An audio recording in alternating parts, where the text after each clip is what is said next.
Matinding karma talaga ang nangyari sa ICC mga kababayan. No? Sunod-sunod yung balita sa kanila. Mga pangit na balita ang nangyayari dito sa ICC. Grabe.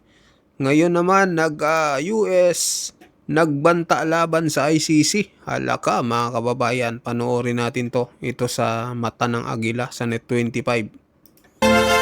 Nais ng Trump administration na baguhin ng International Criminal Court o ICC ang founding document nito upang matiyak na hindi nito maiimbestigahan si Pangulong Donald Trump at ang kanyang mga matataas na opisyal.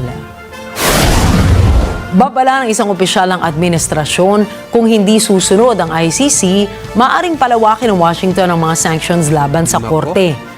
Kasama sa kanilang nais ay ang pagbasura sa investigasyon laban sa mga lider ng Israel na sina Israeli Prime Minister Benjamin Netanyahu at dating Minister of Defense Yoav Gallant kaugnay ng digmaan sa Gaza.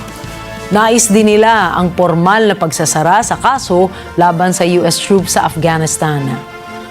Muling nilinaw ng Estados Unidos na hindi ito miyembro ng Rome Statute ang kasunduang nagtatag sa ICC at iginiit na nilalabag umano ng korte ang soberanya ng Amerika.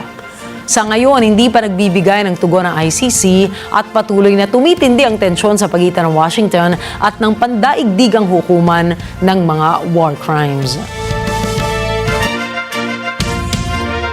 Ayan mga kababayan, ano masasabi nyo dito, no? Sa nangyayari sa ICC. So, US versus ICC na ito mga kababayan. Kakayanin kaya ng ICC sa lakas ng Amerika? So, mag-comment kayo mga kababayan kung anong masasabi nyo dito. So, ngayon naman panoorin ho natin itong pahayag ni Atty. Harry Roque tungkol sa, ang sabi niya dito, ang kaso ay hindi pala ito mga kababayan, ito. Ayan, ito. Ang maanomalya pa ring 2026 budget. Ayan. So, panoorin natin. Magandang umaga po. Magandang araw pala sa inyo dahil gabi na dyan sa Pilipinas. Umaga pa rin sa amin dito sa Europa. At maraming salamat po at patuloy pa rin ang pagtangkilik nyo dito sa ating Spokes Hour. Well, alam naman natin ngayon na ang nangyayari ngayon sa Pilipinas ay nakatutok na naman sa pantaon ng budget ng 2026. At syempre, lahat tayo ay talagang minamatyagan at binabantayan yung 2026 budget na yan. Ang problema, talaga namang hindi natin maintindihan yung mga budget na yan at na-perfect na ng mga senatong at ng mga congressman ang magic sa magic, no? Magic sa budget. Well, unang-una, alam na natin na napakadaming insertions dyan. Yung chairman at saka yung House Speaker at saka ang dating House Speaker ng Tambaluslos, bilyones ang naging insertions. Kaya po naging insertions yan, nagsimula po yung mga budget ng tatlong kongresista na yan, na tagwa 1 billion. Ngayon po, nagiging 3 billion na. No? So meron na silang tag 2 billion na insertions. No? Ano pa lang yan, doon talaga sa kanilang budget sa distrito. Pero sigurado ko marami pang nakatago yan in terms of flood control projects at kung ano pang mga projects na pagkakakitaan. Alam niyo ang problema sa Pilipinas, yung korupsyon, lalong-lalo na magdating sa budget, ay systemic. So sa tingin ko, ang kinakailangan talaga ay baguhin yung sistema. At ang problema talaga ay nagmumula doon sa katotohanan na ang mga congressman ay elected on a per district basis, tapos ang DPWH ay meron silang mga district engineers, no, na ang kanilang loyalty naman ay nasa district congressman.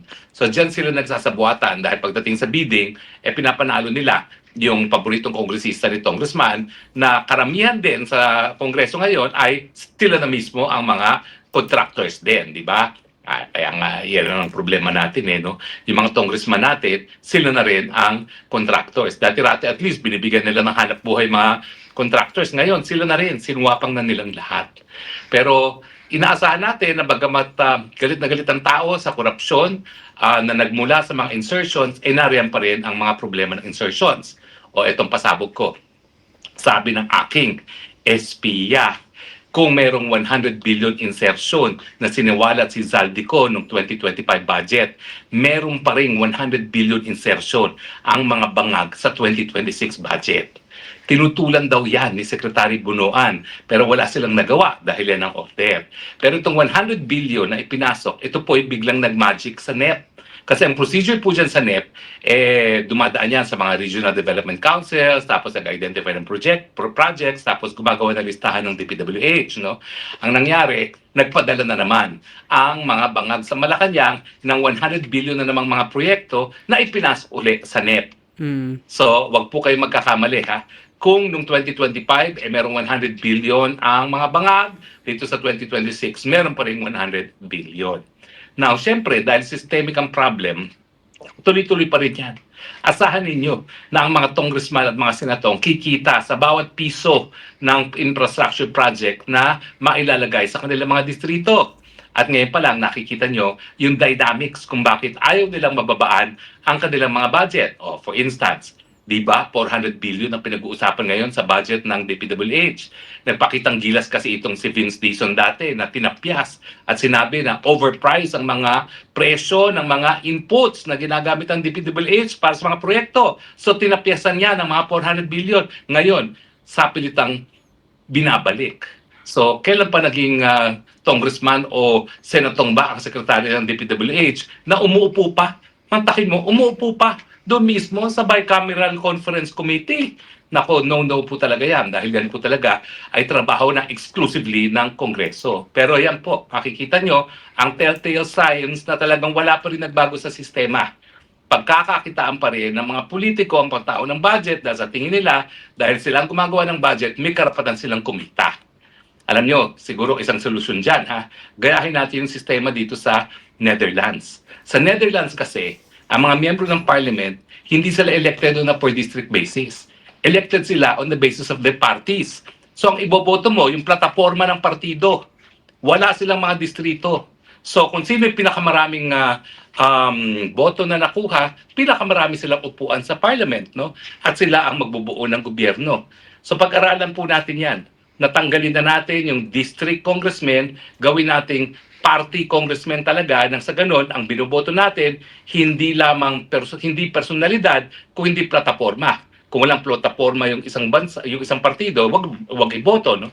Pero ang maganda diyan, pinutol yung relasyon ng district engineer at sa district congressman kasi kung wala ng district congressman, wala nang magkakaroon ng impluwensya sa mga district engineers. So, ang talagang bubuo na ng pantao ng budget ay mga taong gobyerno na alam talaga ang pangangailangan ng isang distrito, isang area, siguro in close coordination na with the local government unit, no? Na dapat naman talaga, dahil ang local government unit, alam na alam kung anong pangangailangan ng isang syudad o ng isang munisipyo.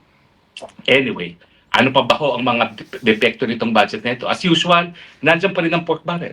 O si Ping Lacson, sinabi na may pork barrel pa rin yan at siya hindi pipirma. At yung ilang mga kongresista hindi pa rin pumirma dahil nga sa mga pork barrel. Yung pork barrel, huwag niyo pong kakalimutan ha, lahat ng pondo sa isang distrito, pagkakakitaan yan.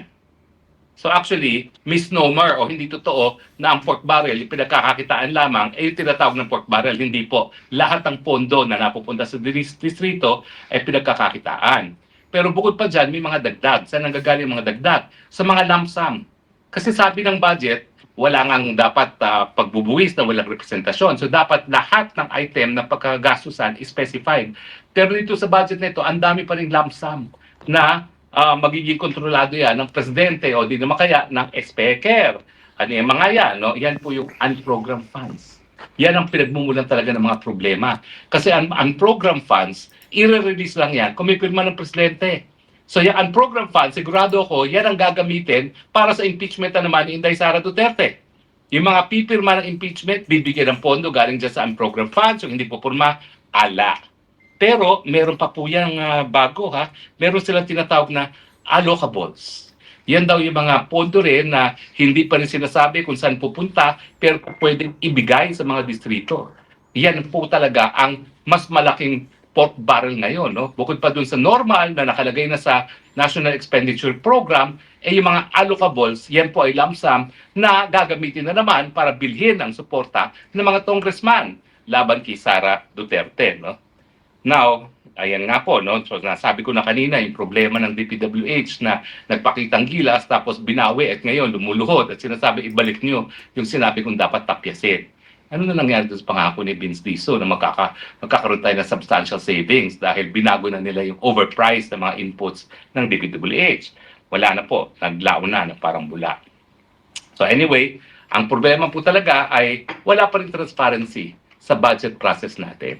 Dapat talaga sundin ang nakasaad sa ating saligang batas na hindi po pwedeng lumabas ang ni pisong pera galing sa kabanbayan na hindi alam kung saan pupunta. So dapat wala na talagang lump sum. At yung mga unprogrammed funds na yan, paano ka magkakaroon ng unprogrammed funds? Sabi nga ng batas, dapat kinakailangan no public spending of public funds na walang basbas ng mga representante ng taong bayan. Yung unprogrammed funds, hindi mo alam kung matutuloy o hindi. Depende daw yan kung may pondo. Pero ang katotohanan yan ay lahat naman ng budget ay ginagawa na deficit spending kasi talagang hindi sapat ang pera ng gobyerno at in the end, umuutang ang gobyerno. At ngayon nga po, delikado na parang trilyones na talaga utang natin at delikado na dahil unang-una, yung pangungutang natin ay linalabanan o kinukumpetensya yung pangungutang ng pribadong sektor na nagiging dahilan kung bakit meron tayong mga hanap buhay. No? Kapag wala nang mautang ang pribadong sektor dahil gobyerno nang umutang, naku, laking hina po ng ekonomiya. Bagamat, alam naman natin na sad-sad na ngayon ang ekonomiya. So, sa madaling salita, kahit nagalit po tayo dahil sa flood control, kahit 2 beses, 3 beses na tayo nagkaroon mga dambuhalang rallies, tuloy pa rin po ang bonanza ng mga congressman at senator. Anong pakialam nila sa galit ninyo?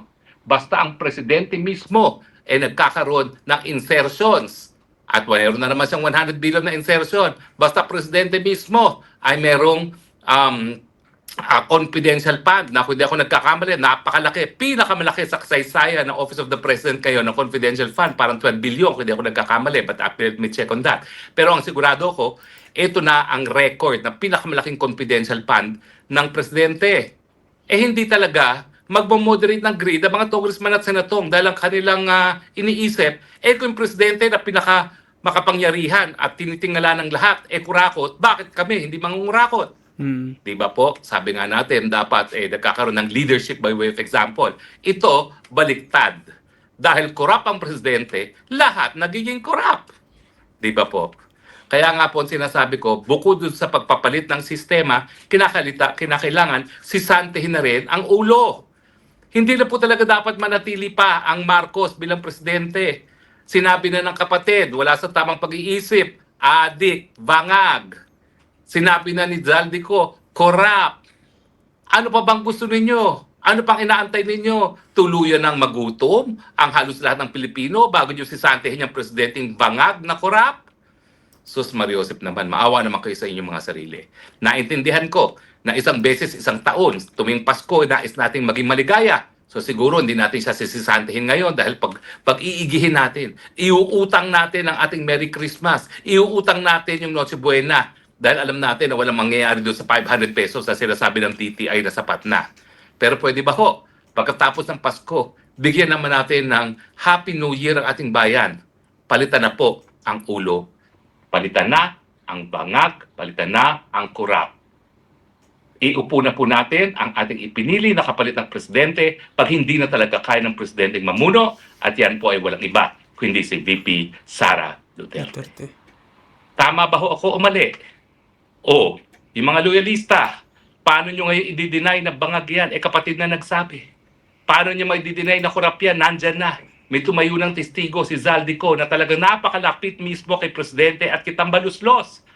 Hindi nga ako magtataka kung darating ang araw na baka pati itong si Tambaluslos magsalita laban kay Presidente. Hindi niyo ba napapansin? Ang tahimik na ngayon ni Tambaluslos.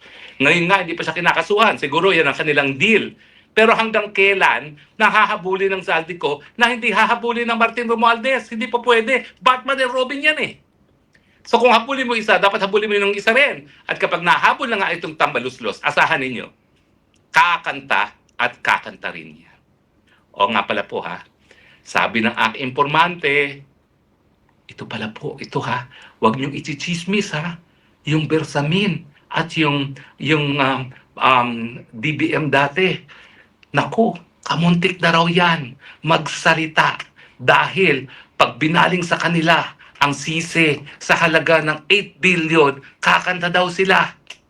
Nako. Sa mga senatong, pag-aralan nyo lang kung ano yung sinabi ni Yusef Bernardo na merong ibinigay na 8 billion, na merong tumanggap, na merong diniliber. Tutukan nyo yan. At yan ay tututok muli sa Malacanang. Pag-usapan natin yan sa susunod na Spokes Hour. Meanwhile, salamat po sa inyong patuloy at pagtangkilik. Hindi po tayo po pwedeng manahimik sa panahon na kinakailangan ang taong bayan ay maging kritikal at gumalaw na para sa ating kinabukasan. Tayo po ay magdiwang sa Pasko dahil nakaugalian na natin yan na nagkakaroon ng Merry Christmas. Pero para magkaroon ng Happy New Year, sisantihin na po ang mga walang silbing tao sa gobyerno gaya ng mga vangad.